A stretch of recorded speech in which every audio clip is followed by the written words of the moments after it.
חשבתי מה אני יכול לפנות לאשתי להולדת שישמח אותה. התקלתי בעבודות של הרב עומר אבירי. אמרתי, אין, כזה אני חייב לפנות לאשתי. קיבלתי המלצה מהרב שלי ללכת אל עומר אבירי, שהוא אדם ירא שמיים. הוא כתב לבן שלי הגדול את התפילין. אני הכרתי את הרב עומר דרך מודעה שפרסם, הוא היה ישר, כנה וסובלני, אדם מקצועי. הזמנו אצלו תפילין, מזוזות, ברוך השם, ההידור הכי גדול שיש. עומר אבירי, סופר סתם, מומחה בכל סוגי הכתיבה, ספרדי, אשכנזי, חסידי, כותב תפילין, מזוזות. הזמנו ממנו תפילין, מזוזות, הכל עושה כמו שצריך, לפי ההלכות. כתב יפה, מהודר, בן אדם ירא שמיים ותלמיד חכם. כתב יפה, עדין.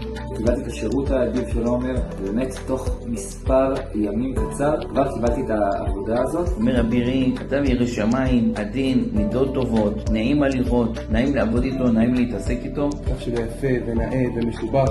אדם ראוי, כתב נאה, עמידה בזמנים, תענוג לעבוד איתו. שירות מאוד עדיף, איכות של הכתיבה והאיכות של התפילין והמזוזות, ממש ממש מומלץ. אני מאוד ממליץ לכל מי שמתלבט, אין מה להתלבט. ממליץ לכולם לקנות ממנו. זה באמת מדהים, אני ממליץ לכולם.